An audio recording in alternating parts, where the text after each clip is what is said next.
Thank you, Joe. Happening in Elmira, the City Council voted to rezone a property on Maple Ave Monday. This means another apartment complex cannot go into the area of McNaught Field. The vote passed unanimously. The property now goes from Residence P zoning, which is planned residential, to Residence A zoning. This makes it a one-family property. This decision follows uproar from neighbors about a potential apartment facility going in behind the existing Maple Ave apartments, which is owned by CDS Housing. Elmira Mayor Dan Mandel explained why the council came to this decision. If you have one or two or three residents that are against a project in a neighborhood of about 100, 150, that project's going to happen. I had every single neighbor over there up in arms over this. Frankly, I represent the constituents of the city of Elmira. I back what their wishes are. So we went ahead and rezoned this property back to residential A for those residents over there who had a lot of concerns and a lot of legitimate concerns. CDS Housing issued a statement in response to the council's zoning decision. In short, they said they are disappointed. They say the rezoning will negatively impact the members of the community who are in need of quality, affordable housing, but they are still committed to providing that affordable housing in the community. CDS also says they hope to continue productive talks with Elmira moving forward. At least 2 local communities will host remembrance events on the 82nd anniversary of the attack on Pearl Harbor. On December 7, 1941, the Pearl Harbor Naval Base in Hawaii was attacked by Japanese forces. The attack killed more than 2,400 Americans, including service members and civilians. Among the dead is Seaman First Class Delmar Dale Silby of Owego, who was on board the USS Arizona.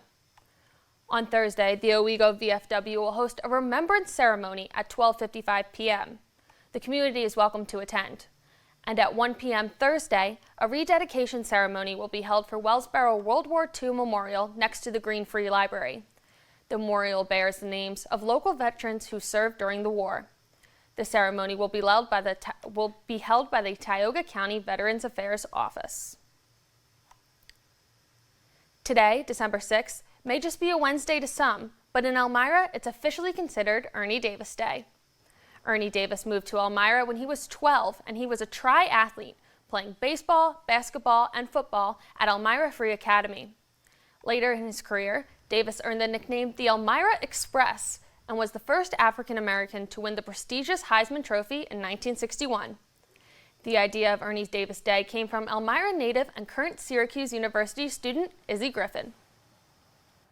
I always had a love for Ernie Davis ever since I was a little kid, and then when I found out about the Ernie Davis scholarship, I wanted to do something that was going to bring his name to light all the time, not just once, for the scholarship.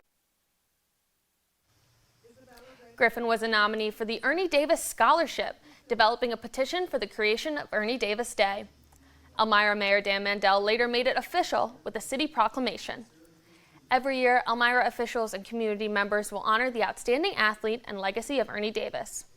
Mayor Mandel says he hopes the city can put up a museum in honor of Davis and also put his face on a postage stamp in the future.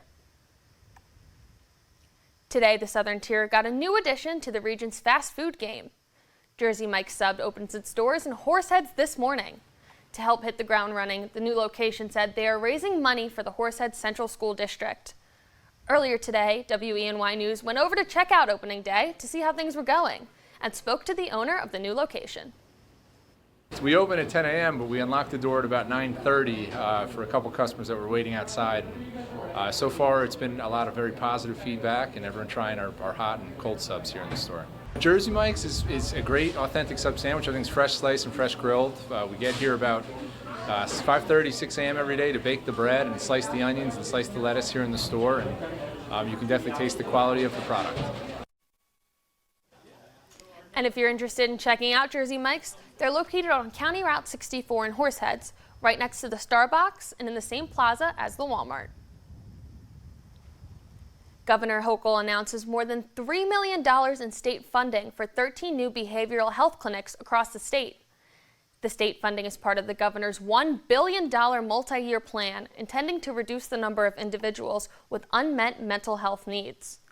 Governor Hochul says these new clinics will help address co-occurring disorders. She also highlights investments into mobile medication units.